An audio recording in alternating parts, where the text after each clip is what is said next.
ल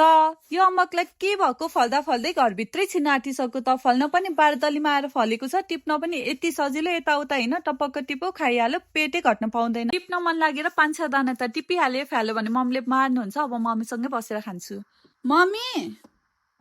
अगाडिबाट अम्बक टिपेर ल्याएँ कि आमा छोरी भएर खाऊँ न खान त खानु तर यो त्यसै अम्बकै खाँदा चाहिँ दिक्कै लागिसक्यो यसलाई साँधेर ल्याउँ त अनिखेर खाउँ ओके म साँधेर ल्याउँछु है त